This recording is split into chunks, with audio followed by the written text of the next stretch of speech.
Light Between Oceans is a film about love and truth, and it's about relationships, and it's about the secrets that people keep in relationships and what happens when those secrets see the light of day.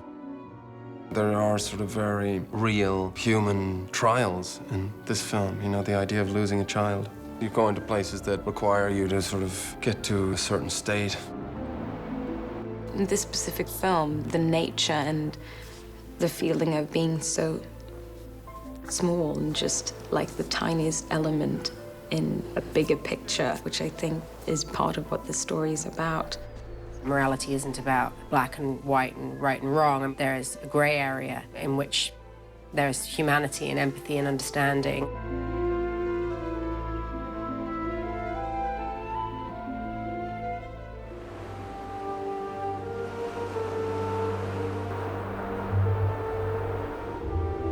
We shot in New Zealand at Cape Campbell, where it's a very remote place, and there's an actual lighthouse, there's an actual cottage, and we built a jetty, and you're a million miles from anywhere. I felt like we needed, as a crew and as a cast, to be far removed from the real world. I wanted us all to live on set so that we could wake up and do scenes at sunrise and sundown and scenes in the middle of the night and just kind of work and live. Down here, Michael.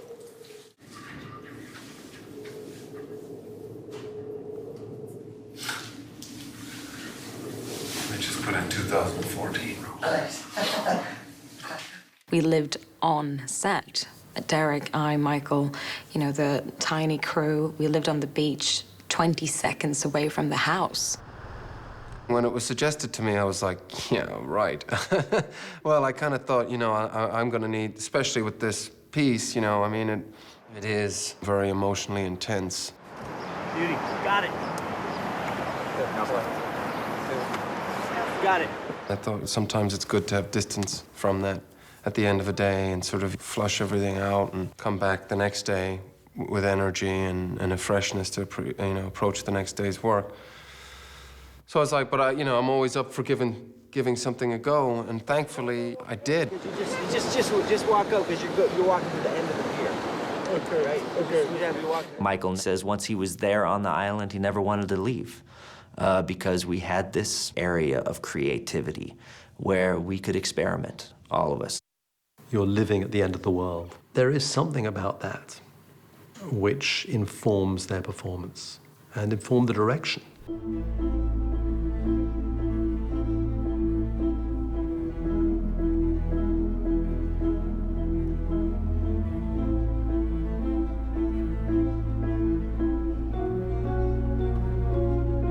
Derek lets the camera roll. It rolls and rolls and rolls, just letting something play out. So there's an unpredictability which I think is daunting at times. Everybody's got to be on their game and have to be fluid because something will shift. A little bit more. Which way? Back. Yeah, right around in there. You know, that's kind of where you want to be. Michael is a great trained actor, but he was open to a process that I like to navigate on my set, which is experience. And he opened himself up to the process. He was there living. We had some goats there, and he was milking goats, and he was frying up bacon, and he was tending to a garden, and he was fishing, and he was making the bed, and he was doing his laundry, and he was walking around the island, and he was making fires, and he was living on that place, and we were witnessing it. Right here, man. So, here. Yeah, so you're here, and then when I say second, just come over here and get it. Gotcha. Start here, second here. Gotcha. Cool. All right, ready?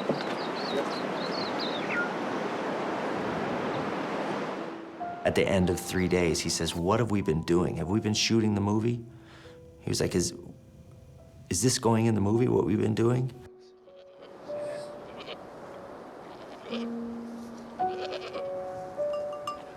Right, Flossie. Come on now. Stop buggering about. Stay still.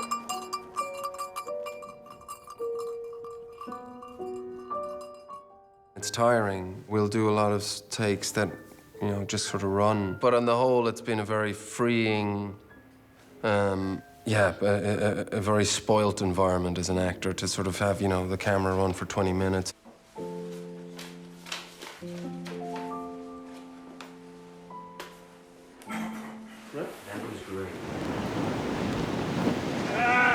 Congratulations, son. Before Isabel's arrival, everything's just very sort of utilitarian and very sort of just eat in order to function, in order to sort of go on. Whereas when Isabel arrives, through sort of the sensual reawakening, he starts to sort of enjoy life again. Alicia, we wouldn't allow her to come to set. She was home. She was in a hotel room somewhere for like the first week, just wondering what we had been doing. And so we brought her to set one morning in the dark before the sun had come up, and she was blindfolded. They had me walk into this shed with my eyes closed, not looking anywhere. I mean, it was pitch black anyway. They took me in there and they put me in my costume for the first time and my makeup, and then they just had me sit there. We're rolling. Go ahead, tell her action, please. The AD came in and said, well, Alicia, we're now gonna open this door. Just look around, you'll see Derek and, you know, the DOP and a tiny crew somewhere. Just walk and towards them and experience the island for the first time. And that's what I did.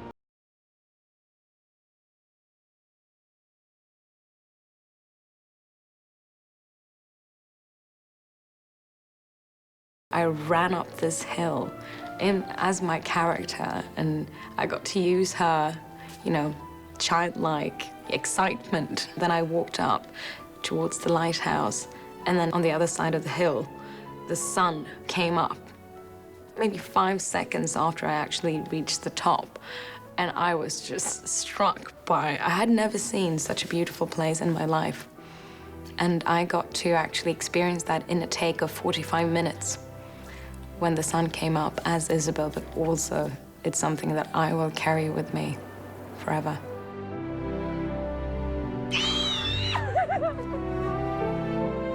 It was something you couldn't write. It was something you couldn't expect. It was something you couldn't perform. It was Alicia becoming Isabel before our eyes, being Isabel, behaving as Isabel, and seeing this place for the first time. So it's really about this girl's awakening.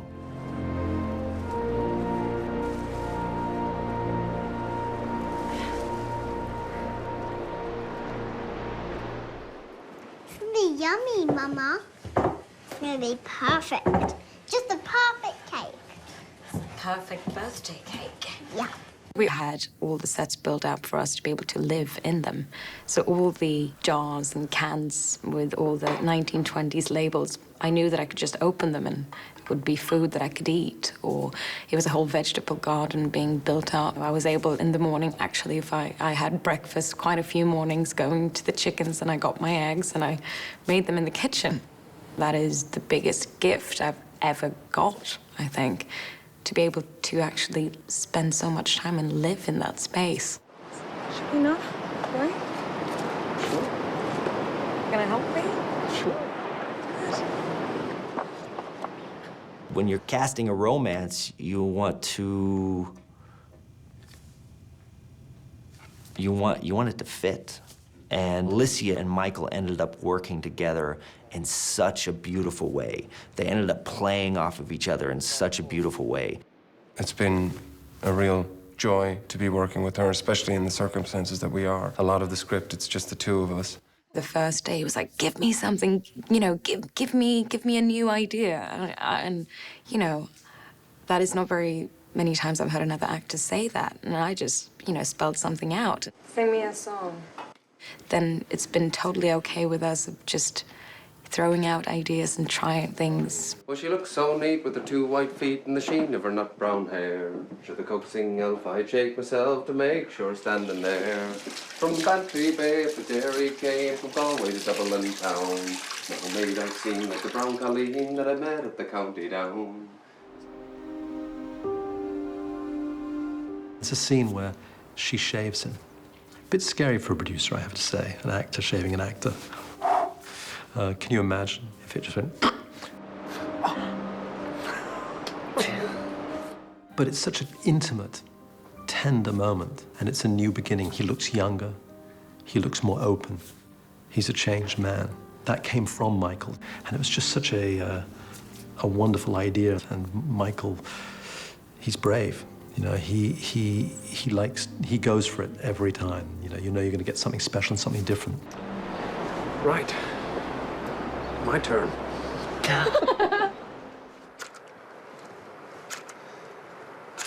I did have a lighter somewhere in the house. Moments come from mistakes, accidents that happen. And rather than stopping and go, oh God, I dropped that cup and it smashed, and oh, that's not supposed to happen in the scene, you know, just keep going. And immediately after that might be, you know, a sort of nothingness. But, you know, 3, 4, 5 sentences down the line, something happens because of that occurrence. Make a wish, make a wish, make a wish, make a wish. Think hard, think hard. Make a wish. 1, 2. Blow. I've never shot a film the way we do now. Derek creates the opportunity and the space for us to just be in it and see whatever happens. It's a very special way of working. It was just magic to see these two great actors just take after take after take, just inspiring each other.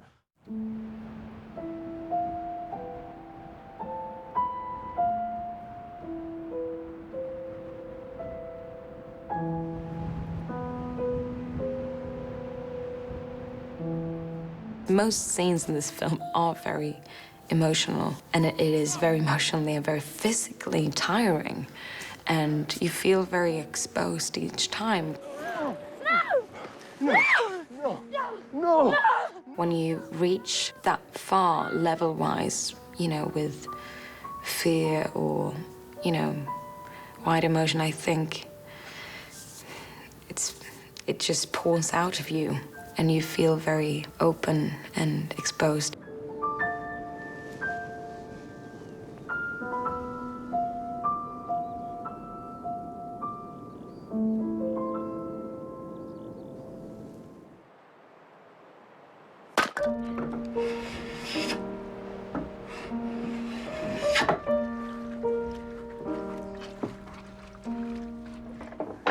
You want to help Mama? Lucy. For lighthouse keepers and their families, it was this unfettered and joyous, but also sometimes lonely life. So it was trying to capture that. It is ultimately a love story between Tom and Isabel, but it's also a story of family and what family means. So we moved to the mainland and we're shooting scenes that relate to Hannah. Our stories are incredibly separate, but completely dependent upon each other. So they're two separate stories that shed light on one another. It's not just romantic love, but it's the love for parent and child, and it's the love that will make self-sacrifice. That bike over there for my birthday. That bike is incredible, that bike. I had such an amazing collaboration with Rachel on set. You know, one of the kind of deepest and most challenging experiences I've ever had with an actor was Rachel, and the most rewarding, I have to say. The places that I think we got to in our trust and kind of understanding and belief in each other and belief in the story and the character was, was one of one of the best times that I've ever had as a filmmaker. Derek really wants to get to a feeling of complete truth and reality. He has a pretty unique way of creating things. He doesn't shout action. There are no marks on the floor for you to hit, and there are no lights, in fact, so there's no lighting. So in some ways you could be feeling more like he's shooting a documentary, and the things that are happening are really happening. Okay, let's get the action of the store going. Yes. It's impossible to know on the day that you're filming what's right, and there is no right way of playing a scene, so it's almost infinite. I'm sorry, Grace. I didn't mean to shout, but we can't stay here. Let go of my daughter.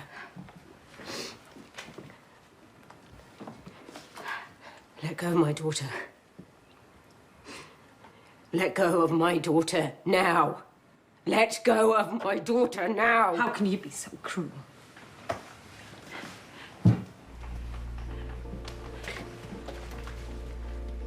In this film, I think more than in any film I've made, we all create our characters with our imagination, but our own emotions are the tools, even if we try to create something different from ourselves. When making films, there's little moments of a whisper or the breeze blows at a certain time where there's life in a frame, in a beat, in one sentence or part of a sentence. When you can capture that on film and you get a couple of those, hopefully you get a number of them where something happens and nobody expects it. Everything goes almost a different temperature, because those are the moments, I think, that makes film special. What I can offer actors is an experience, and what I can fight for and what I can protect is an experience. And so what you see on the movie, on the screen when you watch The Light Between Oceans, is a true experience that people were actually having. And we were making a movie in the middle of that experience, but that experience is real and true. And so when you see the movie, you're watching truth. Where did you...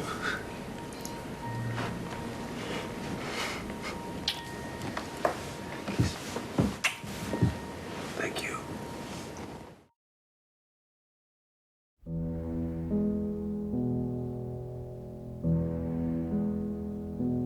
Janus is where the word January comes from, named after the same god as this island. The island that Tom and Isabel go to in the movie is an island of light and dark. It feels like a mythic place to me. In casting the main roles of this film, a key casting element was the location. How do we cast this island of Janus? In the book, Janus doesn't exist. It's a fictitious place. We started the scout looking for a lighthouse here in New Zealand. When we did finally visit Cape Campbell, it was pretty instant for Derek. We were able to climb up the top, and Derek was, quite taken by the fact it looked like there were two oceans meeting, which is a line from the book. It was an image that's obviously quite powerful, two oceans coming together like that and working against each other, which is very symbolic. Cape Campbell is a majestic lighthouse. It has that truly isolated feeling. It takes a long time to get here. It's a really special place. It's a very impenetrable place that few people get to see, and that became also cinematically one of the great thrills to me, is how to create this island that very few people would ever get to set foot on.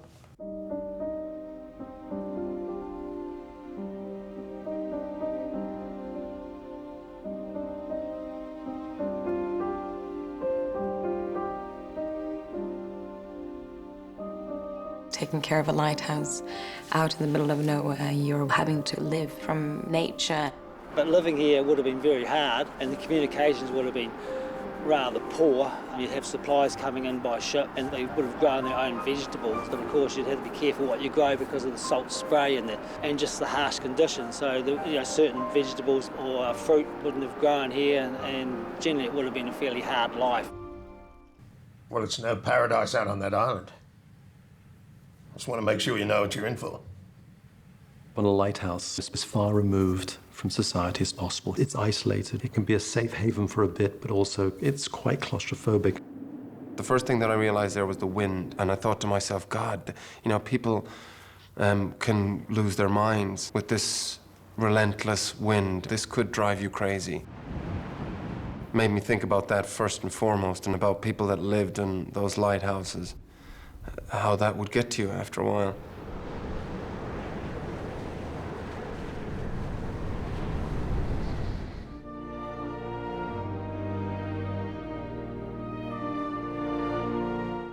The lighthouse was originally built here in 1870, and the light was first lit on the 1st of August 1870. In 1898 it was discovered that the wood was decaying rather rapidly, so they built this new one in 1903. Back then, everything in that era was less disposable. I suppose things were built to last in those days, whether it was machinery or lighthouses. In that particular time, the light was an oil-fired light. The lighthouse itself has a carousel which rotates around, which gives out 8 beams of light. It works on a pendulum weight. It drops down, but that weight only lasts 4 hours. So every 4 hours, the lighthouse keeper's got to come up, wind the weight back up again, and keep the light burning overnight. Where are you going? I have to stay with the light. The lighthouse here at Cape Campbell, from down on the ground all the way to the top, there's 196 steps, and the lighthouse itself stands 22 metres tall and is 47 metres above sea level, and the light will go out 35 kilometres. The lighthouse itself is this iconic structure that casts light and provides safety. The lighthouse keeper's job is to keep that light glowing for the safety of all shipping that's going around the island. Their pride and joy was the lighthouse. To have it spick and span, and they'd be polishing it day in and day out because it was their, like their baby, and they took meticulous care of it. It was like no other location that I've ever filmed at. The scenery alone was stunning, and it was always affected by the elements. The sea, the nature, being out there, being able to fall asleep to the sound of the waves and being scared and amazed at the same time. It was an experience. And it was beautiful, and at night time when we did have storms, we had thunder and lightning. We were right on the edge of the waterline. At the sunsets and sunrises in the morning, it's almost like God's waiting room. Is that a snake? When I stepped foot on that land, I've just felt like I could feel the ghosts of other light keepers that had been there. Then you start realizing that people lived on this lighthouse in this island so far removed from society, and real life happened there, and real pain happened there, and real joy happened there. This island looks in the direction of 2 different oceans. I hope you will like Janus as much as I do.